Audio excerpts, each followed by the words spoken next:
Hello, this is Justin Williams with the Wolfpacker Podcast. I'm joined today, as always, by editor of the Wolfpacker.com, fellow co-host Matt Carter.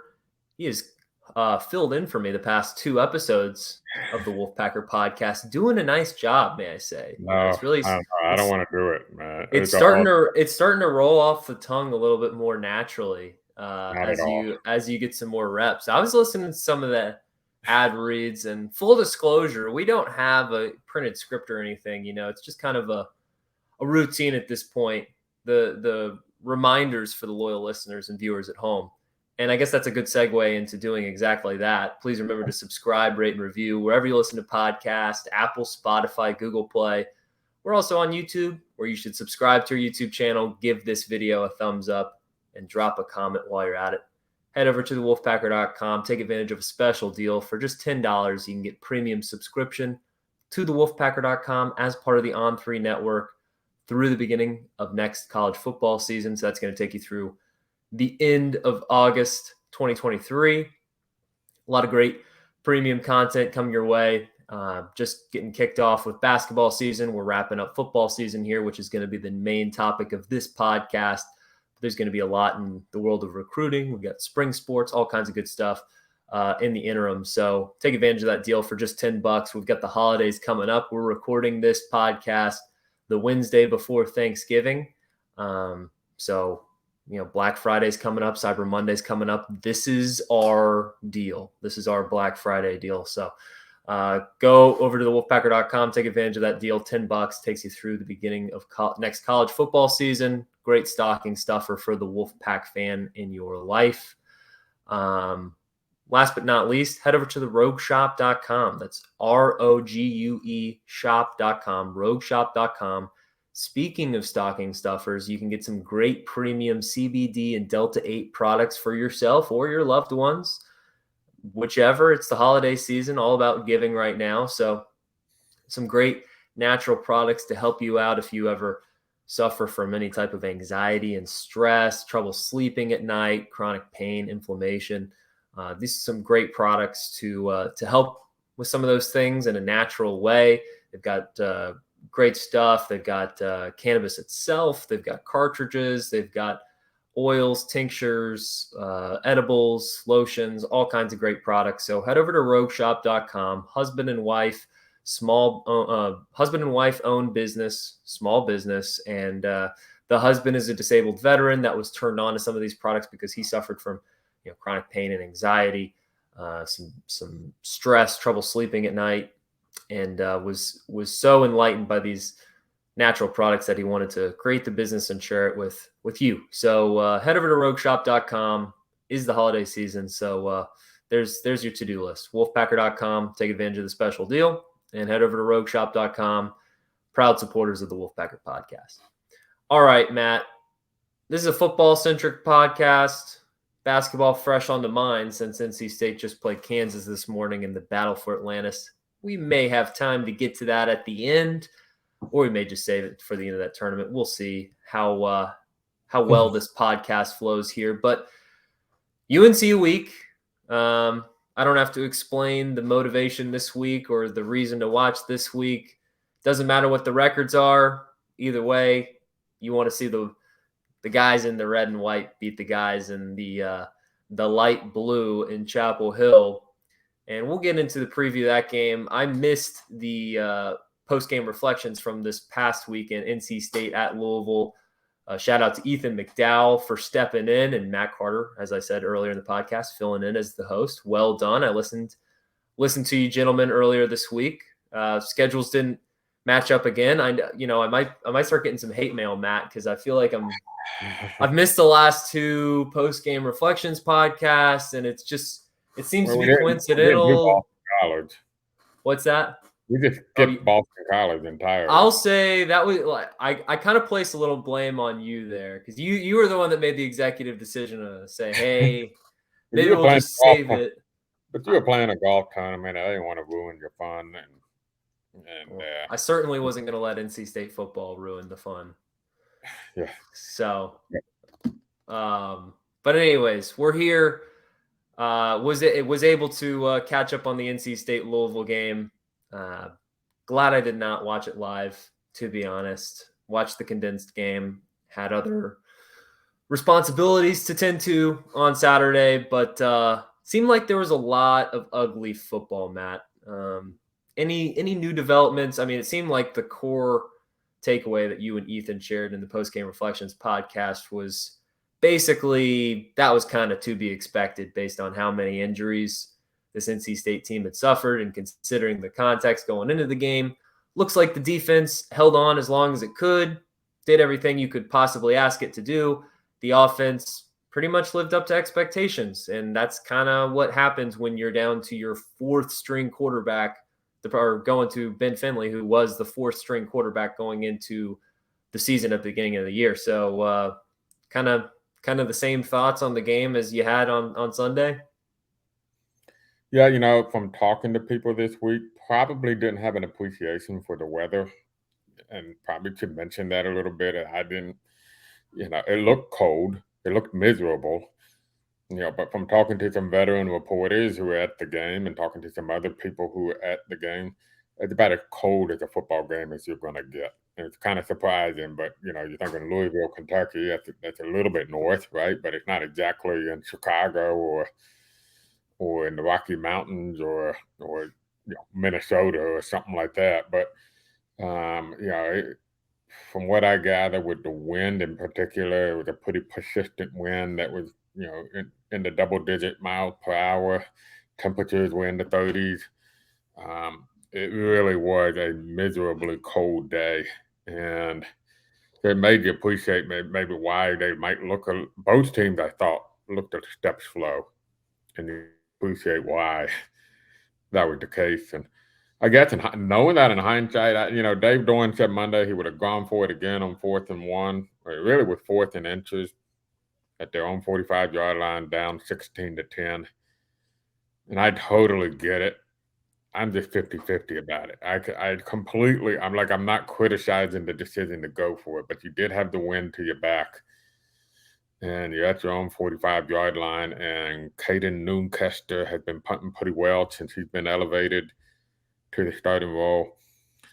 Yeah, the defense, I think, had only given up one drive at that point that had started on the Louisville side of the football field that resulted in points, and that was because of like 30 yards of penalties in that drive.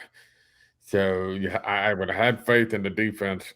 I don't know. It seemed to me like that might have been a spot to play for the field position there. The offense was showing a little bit of life. Why risk not getting it, turning over a short field to Louisville, and they might potentially put the game in a 2-possession game, which they did. But I also completely 1,000% understand why Dave Doeren went for it. I think a lot of coaches would have. I'm not criticizing the decision. I'm just saying that's just a tough call to make right there. And well, I feel for Doeren in that spot, because a lot of the criticism early on in the season has been that this team, coaching wise, has just been too conservative with some of the decision making. But at the same time, it's like, now that the context of the season has played out the way it is, you clearly have identified that defense is your strength. You're not going to be able to get much from your offense, and you kind of have to adjust accordingly to play to your strengths. Yeah, it's a tough call. And I don't mind the play call, tossing it out to the outside to Michael Allen. It was almost there. Doeren said Monday, and somebody else said, I think, that if Allen gets through, it's a big gain. Like, and with his speed, it may have been a really big game-changing gain. And then there was the kickoff return. You can't give up that kickoff return. The guy mishandled the kick. That's when we got to get him inside no worse than the 20-yard line, and probably inside the 15 or 10-yard line, and you end up giving up a touchdown. And that was kind of a backbreaker. It says something that NC State was down all these players on the road, and it really was just a couple plays go the other way. They probably had the lead in the fourth quarter. And yes, Louisville was down Malik Cunningham, so that's a huge, huge, huge deal. So don't get me wrong, but so it says something. So but I'm also glad to move on. Let's get back to rivalry week, right? Well, let's just say that game did not deliver the way maybe we had anticipated at the beginning of the year. Now, to you and Ethan's credit, you both pointed out that Louisville game as being a tricky spot along the way, looking ahead earlier on in the season. But we expected a Devin Leary, Malik Cunningham showdown at this point in the season. No one would have predicted it would have been Ben Finley versus, well, Jack Chambers, then Ben Finley versus Brock Doman. Thank you. I can't say I knew Louisville's backup off the top of my head. But anyways, that one. Yeah, appreciate it. I've helped you out a time or two. It takes a village. It takes a village. Every time we play Clemson, I have to rely on you exclusively to get to get DJ's name out. So That's right. Well, here's a segue for you, Matt. For those of you watching on YouTube, you could probably notice that we're using a new podcast recording software here. And I'm noticing, at least on the screen that I see, Matt, it says the Wolfpacker Podcast UNC preview at the bottom. It's a blue background, though. That doesn't seem right. I mean, can we change that? I don't mean to put you on the spot here, but I just want to address maybe an elephant in the room for those of you that have been watching this on YouTube for over 11 and a half minutes, thinking you're going to get some NC State analysis on the Wolfpack Tar Heels game coming up, and you're seeing blue background for the white font at the bottom of the screen. What's up with that? Yeah. That's me being technologically unadvanced. Is that a word? I don't know if unadvanced is the word, but no. That's the explanation. So this is the new, the great folks at On3 have got this new streaming service, which is really pretty freaking cool, by the way. But it seems really good. Running smooth so far. Yeah, I just haven't figured out the whole banner thing at the bottom. So I will get that figured out. If NC State beats North Carolina on Friday, I will make a promise to have that in red. We'll have to light it red. Light it red. Maybe I would make the background red. Okay. Okay. The game on Friday, Black Friday. Let's see. Kickoff. It'll be a mid-afternoon kickoff for me. 12:30 my time, 3:30 Eastern time. More importantly to most of the listeners out there. Kenan Stadium. UNC's coming. Look, this game could have had a lot riding on it 3 weeks ago. Right now, does it? Doesn't seem like it. Now, there's always pride at hand. NC State, this would be a huge boost and a nice way to leave a sweeter taste in your mouth after what has been a disappointing season. I mean, there's no way around looking at, no matter what, if NC State beats UNC and wins its bowl game, I still think it's going to be looked at as a disappointing season, but with the asterisk that we can still commend the effort at the end of the season for, still finding a way to theoretically at that point be 9-4, considering all of the injuries and everything. For UNC, this is all about pride too, because obviously they have a terrible taste in their mouth based on what happened in Carter Finley Stadium last year. For in-state recruiting purposes, for bragging rights purposes, this is an important game for them and their fan base. I think, no matter how much the UNC fan base wants to belittle the NC State UNC rivalry and say, oh, we're more focused on Duke in football, NC State UNC is by far the rivalry. And I don't think anybody on either side would deny that. Now, for UNC, big picture wise, I don't really think this changes their trajectory of their season either, because they could theoretically lose this game, but if they go down to Charlotte and beat Clemson for the ACC championship, still a very successful season for them. And it would be bittersweet to see from an NC State fan's perspective, as NC State being the team going into this year, potentially as the sleeper dark horse, maybe it was their time to win the ACC championship, would be not great if UNC was the team that ended up on top of the league after all it's said and done. But the spread is UNC -7, Matt. I mean, do you see that as a fair spread? UNC coming into this game coming off a terrible loss to Georgia Tech too, so could have been a lot bigger of a game for UNC. Yeah, on paper, this is not a great matchup, so I'm probably a little bit surprised by the spread a little bit because what UNC does well on offense, like I let me say this: UNC's had a nice season. It's not as good a team as a 9-2 record would indicate, and they could go out and spank NC State. I still don't think it's a team as good as a 9-2 record indicates. And I wrote a Scouting North Carolina column. I noted how they had, I believe it was either 5th or 6th weakest schedule among Power 5 teams in the Sagarin ratings. I just use Sagarin ratings at the strength of schedule. If you count Notre Dame, that's 65 teams. So they were like 60 or 59th on strength of schedule. I only bring that up because they are 6-1 in one possession game outcomes. 6-1. It's very unusual. I think it's Phil Steele likes to use a stat where the biggest turnarounds usually have a correlation with the teams that have lopsided results one way or the other on close games, because you kind of have a reverse to norm, kind of a return to norm. The teams that sometimes have the biggest drops in win-loss records, a lot of times those are the teams that had ridiculous win-loss records in close games. And conversely, sometimes UNC is a good example a few years ago. Remember Larry Fedora's last year? You were at his last game, Justin, in Chapel Hill. Reggie Gillespie put on a show. If I'm right, you were at that game, right? I was, indeed. Yeah.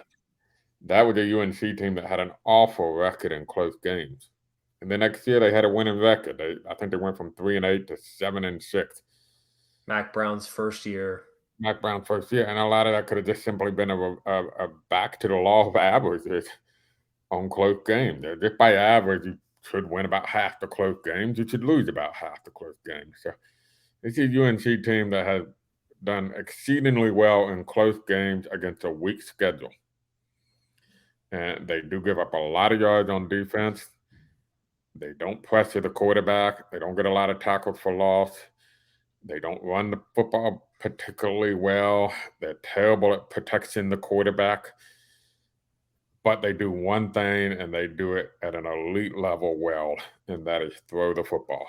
And that's because they have an NFL caliber quarterback, a guy I think could be the number 1 pick in next year's NFL draft. They have a high NFL draft pick at receiver probably this April. They have another receiver that's really stepped up and had a big year, and they got some nice tight ends. Some of those might be NFL guys.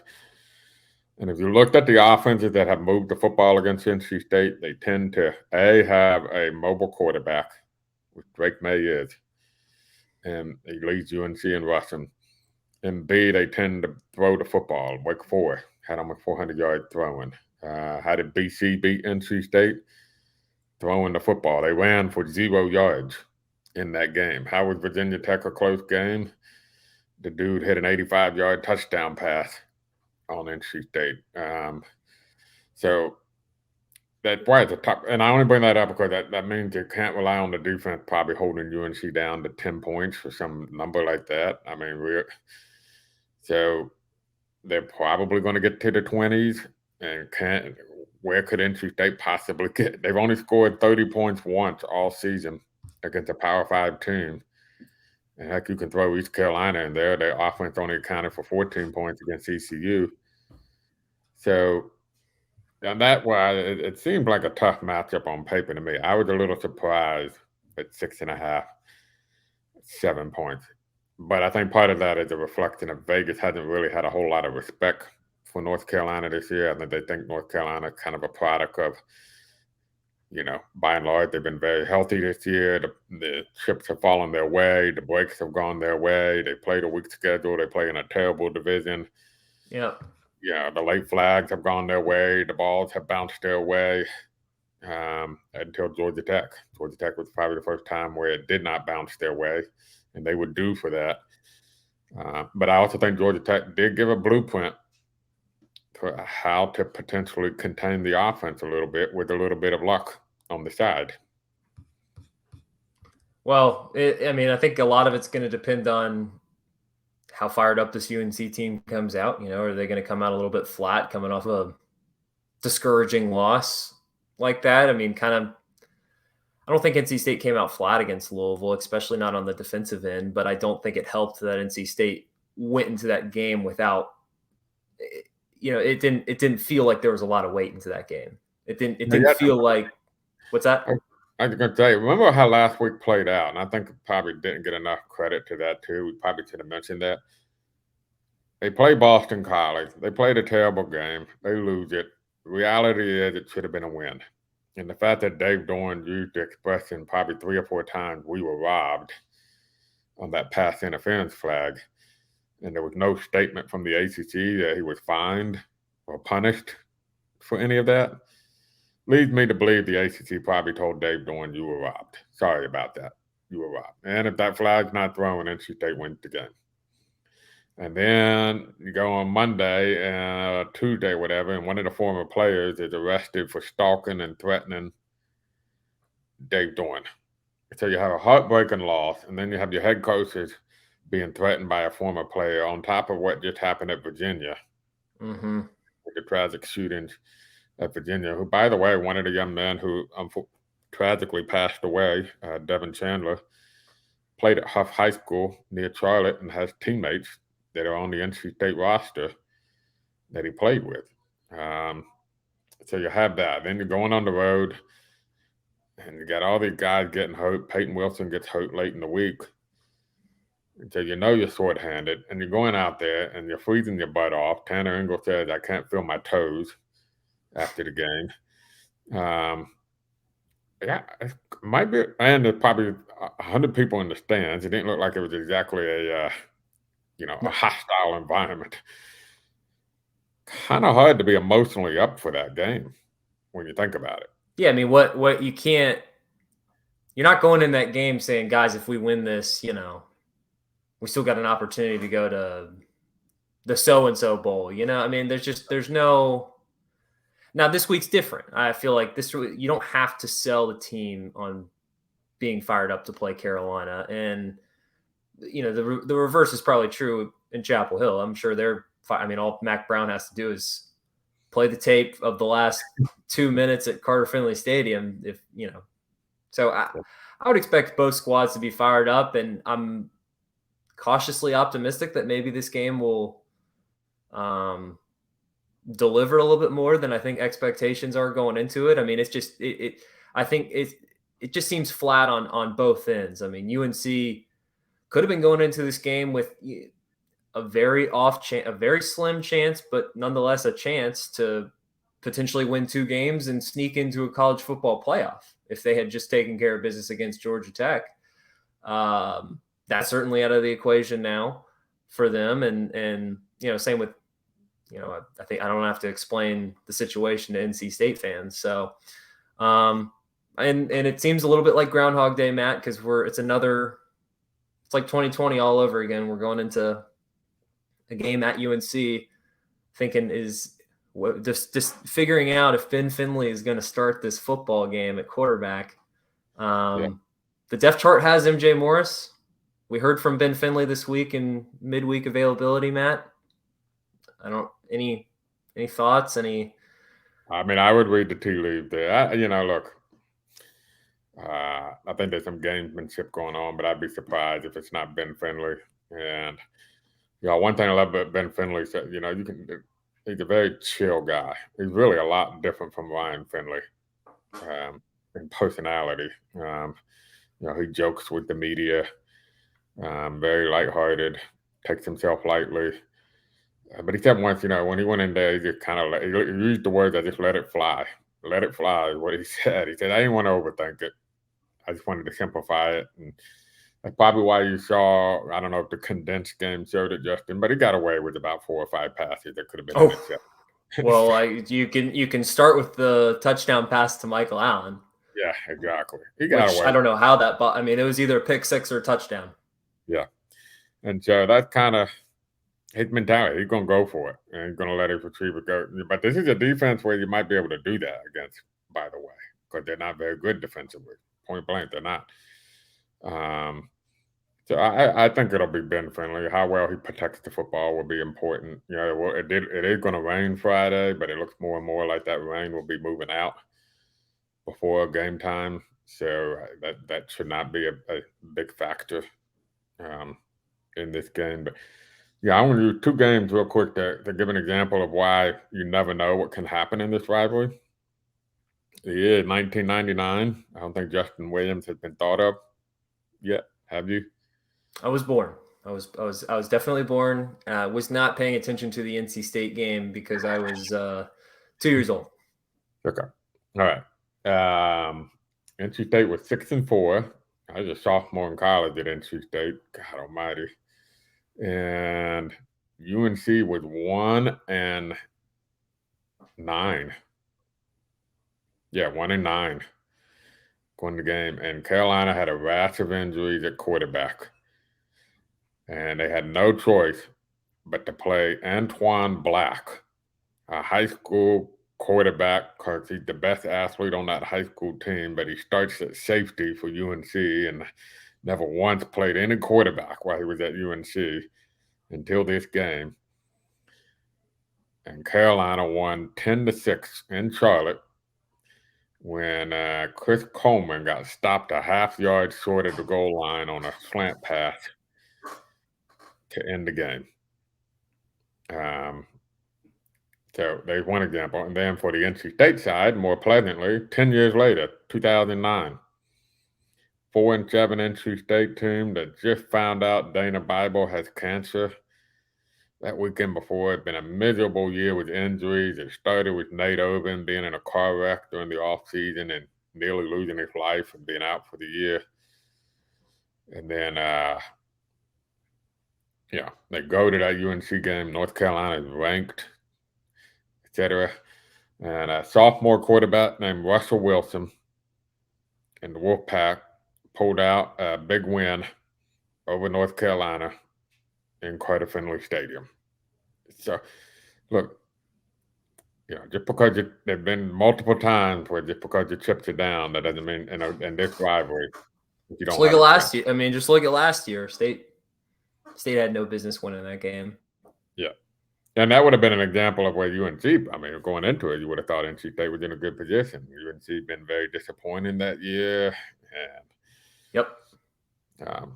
So you never know what's going to happen in this game. I think it's probably one of the more underappreciated rivalries, and I'll close on this thought if you want to move on to basketball, Justin. But it does bug me a little bit when UNC, Duke's a real rival. Duke is a basketball rival, and that is the chief rivalry of the area. Nobody can deny that, right? It's one of the top rivalries in all the sports, Duke-Carolina basketball. You'd be sticking your head in the sand if you didn't acknowledge that. But North Carolina's main rival in a lot of other sports is NC State. So, I mean, let's, right football now. Football being the top of the list. Football, baseball. Women's basketball. At this very moment, it's NC State, UNC, and women's basketball. Wrestling, a lot of those sports. Swimming. I mean, Carolina Duke is in soccer and field hockey and all that. So it's kind of a split. It just so happens that the number one of all that list is men's basketball. And that happens to be one of the greatest of great rivalries in all of sports. Nobody said, but let's not act like NC State's not your rival. NC State is your big rivalry.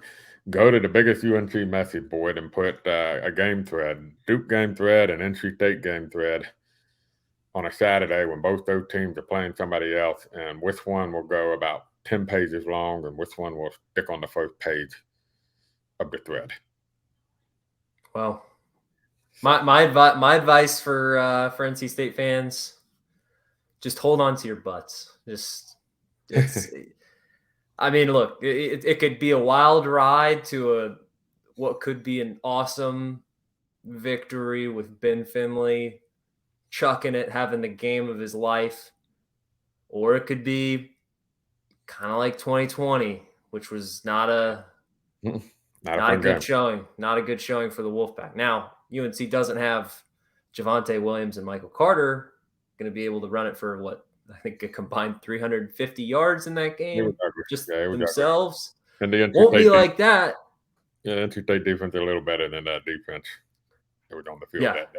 But they got Drake May and they got Josh Downs, a couple guys that are going to be some fantasy football studs here in the next few years. So I do want to spend a couple minutes on basketball before we close out here, Matt, just because I got this NC State Kansas game fresh on my mind. Been excited about. I've been pleasantly surprised by this Wolfpack team early the first few weeks, and we just kept saying we don't know much. Let's wait until at least they play Kansas down in the Bahamas, and NC State's going to get 2 more opportunities to play quality opponents down in the Bahamas at the Battle for Atlantis. They'll play Dayton tomorrow. Again, we're recording this podcast on Wednesday before Thanksgiving. NC State will play Dayton on Thanksgiving, and then they'll play somebody else on Friday, the quality opponent. So we'll learn more about this team. But Matt, you have to be feeling pretty good about this team. Didn't you lose a game that maybe NC State could have snuck away with one against the number 3 team in the country, Kansas Jayhawks, and by the way, defending national champions. But an 80-74 loss. I hate to take a moral victory, but considering this NC State team was in last place at the ACC last year, this is a year where you're hoping for growth, and it feels like anything could be an improvement, but you still want to keep expectations in check so you don't, feel terrible at the end of the season. But here's what I'm trying to say. NC State looked like it belonged on the court with Kansas, a team we know is, definitely going to be one of the better teams in the Big 12, probably the best conference in college basketball, and a team that just won the national championship and could be a Final Four contender again this year. So it's great backcourt. Terquavion Smith, Jarkel Joyner, and Casey Morsell just continuing to show huge strides from what he showed last year. I think that's a great expression you use. They look like they belonged on the court. I mean, Kansas probably looked a little bit better. They controlled most of that game. They just couldn't pull away from NC State, and then 4 times NC State tied the game in the second half, but they couldn't get over the hump. They couldn't get that one stop or make that one shot. I know they were down 2 when Casey Morsell tried a corner 3 that could have put them in front with, I want to say 5 or 6 minutes left in the game. Learned a lesson about closing out, how to got to finish. And, you missed some free throws, missed some shots right around the rim after the under 4 timeout. And that really helped Kansas win the game. What I took away is I listened to Bill Self in his post game. They went before NC State, so we had to wait for them to finish before we got to NC State. And I like listening to Bill Self. I mean, say what you want to say about him as a coach and a recruiter, and whether or not you think he's above the fray, or that was his first game this season because he was suspended for, I think, recruiting violations. I'm not sure. I don't remember exactly why. But he's a good listen to. And some of the things like, look, we were lucky. It said the difference in the first half is they were lucky 3 end with the shot clock 3-pointers went in. And then somebody said, well, is that something that kind of take pride on, the ability to score at the end of the shot clock? He said, no, that's just luck. We're just lucky. Yeah. And he said, you don't practice that. That's just pure luck. And then he said, at one point he said, we were talking about Kevin Keith. He goes, Kevin has a good basketball team.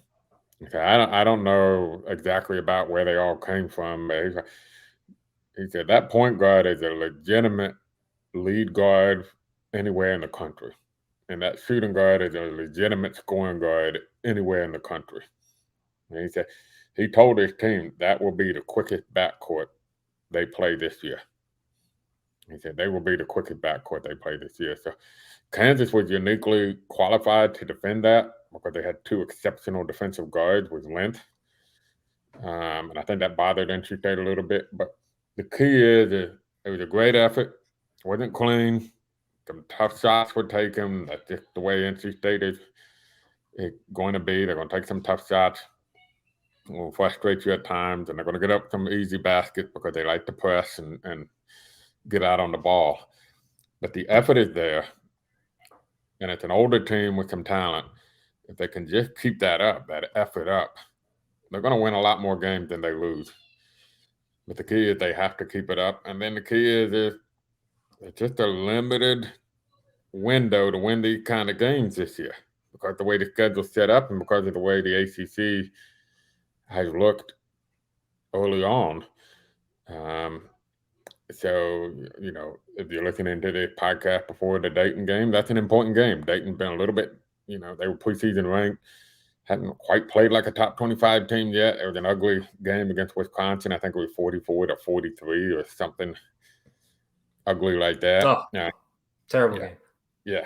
So, look, if you're NC State, you really, really want to win these next two games, starting with Dayton.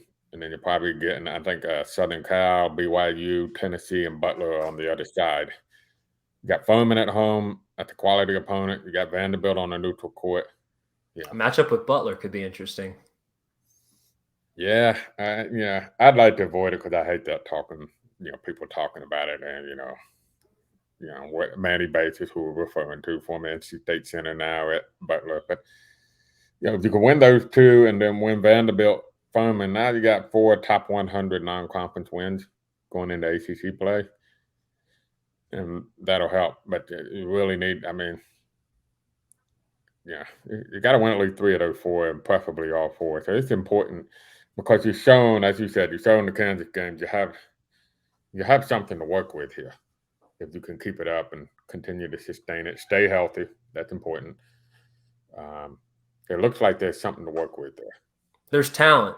There wasn't enough talent last year. You had 2 talented pieces. You had 2 NBA prospects on last year's team, but beyond that, there was not enough talent. And you bring in a fresh load of transfers. You bring in an experienced guard and Jarkel Joyner. You look at Casey Morsell, a guy that looks like he's taken some significant strides in the offseason. The shot's going down for him now, looking more like the 4-star prospect that he was coming out of high school when he initially went to Virginia, as opposed to what we've seen the past 2 seasons from him at, with Virginia in the first year and then NC State last season. This team's bigger, more athletic. They're a lot more locked in on defense. There's multiple opportunities where Kansas was trying to throw up some lobs around the rim.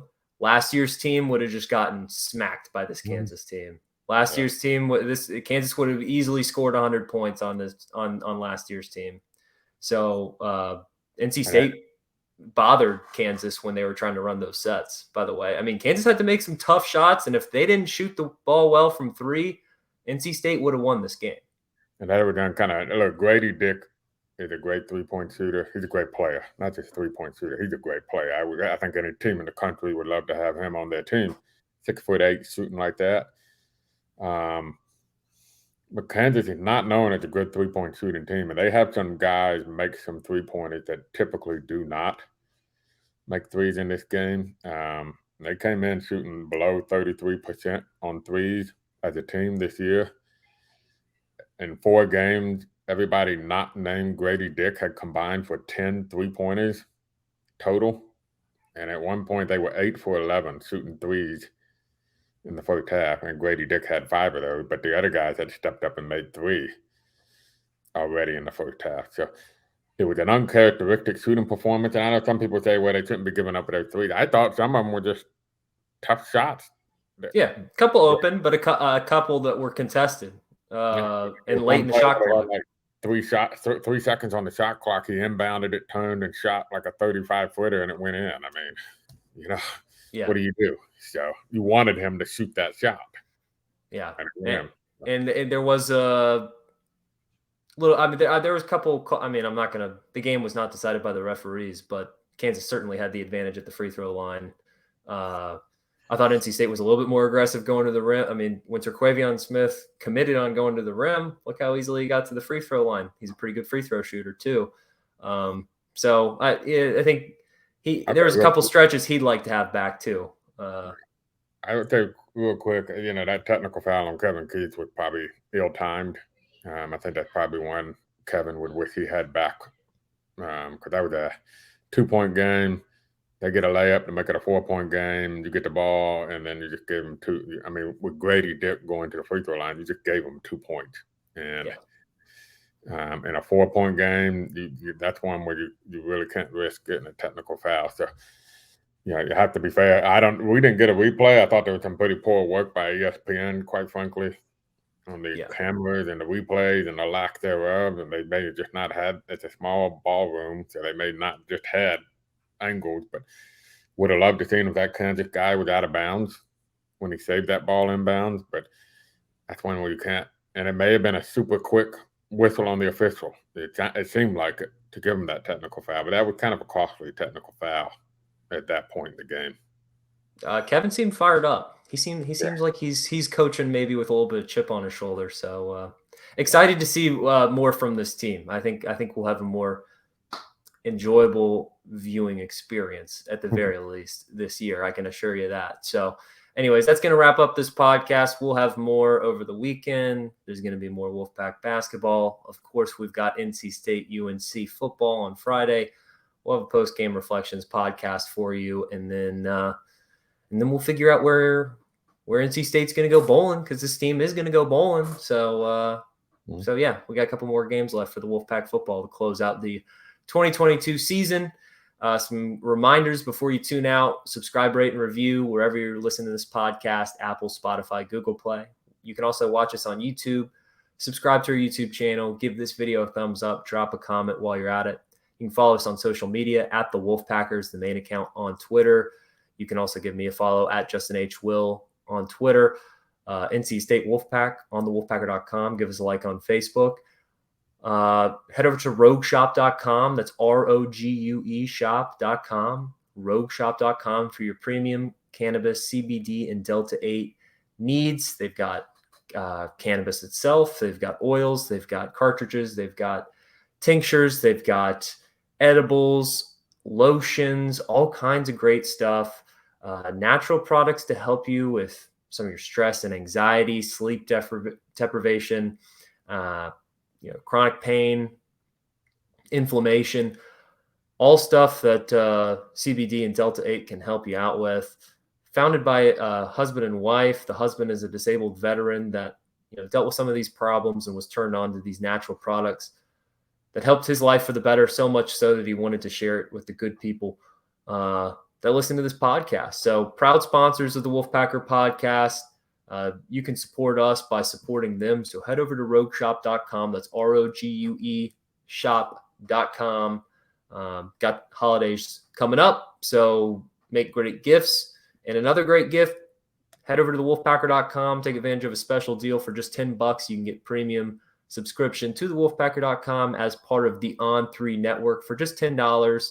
Takes you through the beginning of next college football season. That's August 2023, the end of it. So, you got all the way through August 31st, 2023. That's going to take you to the beginning of next college football season. So if you have a Wolfpack fan in your life that you're looking for a stocking stuffer or a good holiday gift to give, this is a great one. Get them a subscription to the Wolfpacker.com. So head over there, take advantage of the deal. $10 takes you through the beginning of next college football season. That's going to do it for this podcast. We will be back soon. For Matt Carter, I'm Justin Williams, and this has been the Wolfpacker Podcast.